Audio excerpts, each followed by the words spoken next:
It stood at the edge of my bed. He had a smile, stretching farther and farther across his face. He tapped the wood frame of my bed.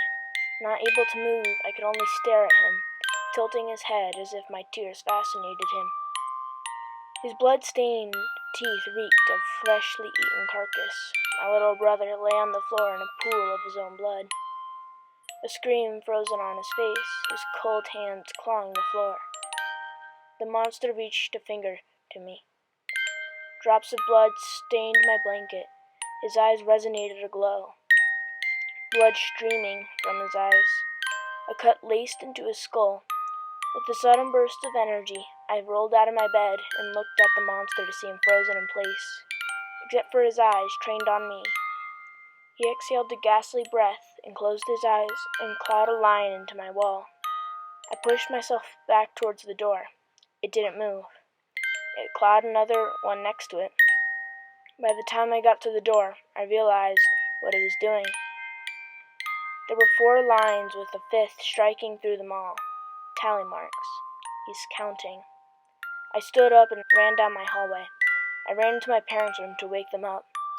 I shook my mom. A warm liquid stained my hands. I smelled it. A metallic smell radiated off of it. Blood. I heard a dragging sound coming from my room. I panicked and hid in the wardrobe facing my parents' bed and locked it. The dragging entered the room. I covered my mouth and watched as the monster looked around.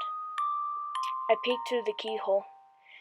It opened its jaw wide enough to reveal tears in the back of its mouth. It slowly looked where I was. It dropped to the floor and screamed a piercing sound at the space under the bed. After it realized I wasn't there, it stood up, a wide frown stretched across his face. I leaned away from the lock and waited for him to leave. I heard shuffling, then a long needle-like finger stretched through the lock. I pushed myself against the back of the wardrobe as far away from his hand as possible. It touched my stomach and sliced a line across it. His finger retreated. I covered the cut and waited. Tears streamed down my face. After he realized it was blood, he cackled a high-pitched laugh. He mimicked my little brother's voice and called, "Found you!"